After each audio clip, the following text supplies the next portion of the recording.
For Telesur, I'm Cody Weddle in Caracas. U.S. President Barack Obama says his country's airstrikes in Iraq have been successful in their objectives. Speaking from Martha's Vineyard on Monday, Obama said the airstrikes have successfully stemmed the advance of ISIL. Obama also said the controversial changing of the country's prime minister was promising. The U.S. government had called for Noor al-Maliki's resignation for weeks prior to yesterday's announcement by Iraq's new U.S.-backed president. Obama continues to affirm that the U.S. will not send ground troops into Iraq. Polls show 80% of U.S. citizens would oppose a return to Iraq. The United Kingdom, France, and other countries working with us to provide much needed assistance to the Iraq. Meanwhile, the United Nations has warned that several thousand civilians remain trapped on Sinjar Mountain in northern Iraq and are in need of life-saving assistance. Tens of thousands of Yazidis fled to the mountains 10 days after ISIL extremists seized the town of Sinjar near Mosul, Iraq's fifth largest city. ISIL advances in Iraq in May after military defeats in Syria by the government there, as well as leftist Kurdish forces. The 72-hour ceasefire between Israel and Palestinians in Gaza continues into its second day. Indirect talks continue today in Cairo, but reports indicate that no deal has been reached as of yet. Palestinian sources told the Israeli newspaper Haaretz that the ceasefire would likely be extended by another 72 hours. That's due to a lack of progress on a number of issues under discussion. Since the start of the Israeli offensive on July 8th, almost 2,000 Palestinians have died and some 10,000 have suffered injuries. For more, we go to our Gaza correspondent, Noor Herzin.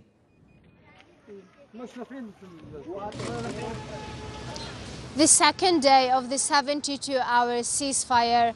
As you can see behind me, the streets of Gaza are busy, full of cars. People are feeling safe to go out of their homes. Banks are open, just like yesterday. Shops are open. But what is happening is that there was an Israeli violation in Gaza today after the Israeli Navy, the Israeli warships, opened fire at Palestinian fishermen that were fishing in Rafah city, in the sea of Rafah city. They were inside the 6 miles limit, but still the Israeli warplanes opened fire at them. Also, the latest information that we got is that Hamas asked Israel to send them a list of the names of the cooperators for Israel inside Gaza and inside the West Bank in exchange for some information and news about the captured soldiers in the Gaza Strip. Thanks again to Noor. The Rio Plus 20 Summit continues in Bogota, Colombia, a city that is making progress in sustainability under a progressive municipal government. For more, we go to our Colombia correspondent, Charles Parkinson. Bring us forward. The Rio Plus 20 conference on sustainable tourism and transport officially kicked off in Bogota this Monday with the attendance of visitors, a host of officials and urban planning experts from around the world. The event is the latest element of the United Nations Rio Plus 20 conference on sustainable development that took place in 2012. According to Josep Canales, a planning advisor to the mayor's office, the selection of Bogota, which suffers from debilitating public transport problems and pollution, is a reflection not on the city's present situation, but on the vision for the future currently being pursued. The question isn't why Mayor Petro is doing what he's doing now, because what he's doing right. The question is why hasn't any former mayor considered the subway project as it's been considered in cities like Medellin, Paris or Barcelona? One of the city's projects, the introduction of electric taxis and buses, was on display for visitors to take a closer look. The overriding message coming from this event is that Bogota, like a lot of cities in Latin America, faces many problems. But through some of the pioneering projects we see in action or being planned today, it's on the right path to a more sustainable future. This is Charles Parkinson for Telesur English in Bogota, Colombia. Staying in Colombia, peace talks between the country's guerrillas and government continue in Havana today. The government of Juan Manuel Santos will once again meet with representatives from the Revolutionary Armed Forces of Colombia, where the two sides will discuss the serious impact for victims of the country's 50-year conflict. Later this week, nearly 60 victim representatives will also attend the meetings.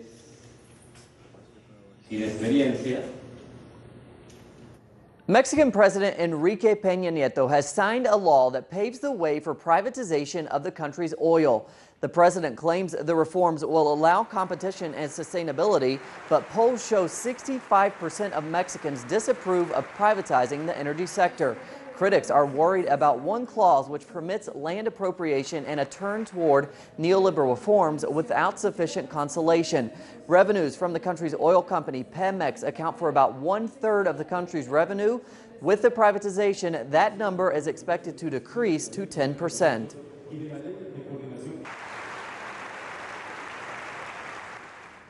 Historic rainfall in the U.S. city of Detroit left hundreds of motorists trapped during rush hour Monday. One person died in the traffic after suffering cardiac arrest. It marks the heaviest rainfall on record since 1925 and has left many of Detroit's highways unusable. Detroit officials have come under fire of late for turning off water to thousands of citizens who have fallen behind on their bills. A Spanish priest infected with the Ebola virus has died, and it's despite receiving the experimental drug ZMapp.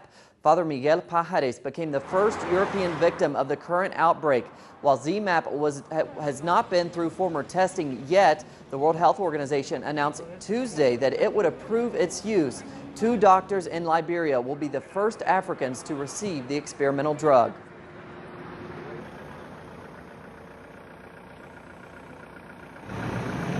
Ukrainian officials have announced that the country will not allow a humanitarian convoy from Russia into the country's east. It also comes as Kiev approves sanctions against Russia.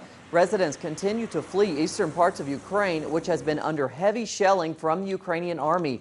Citizens of Ukraine's self-proclaimed People's Republic of Donetsk came under heavy Ukrainian army attacks again on Monday, killing 1 person.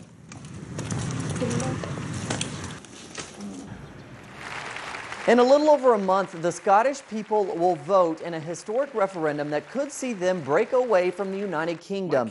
Those favoring independence say the country has enough natural resources and industry to sustain itself without the UK's assistance, who many see as a colonial oppressor.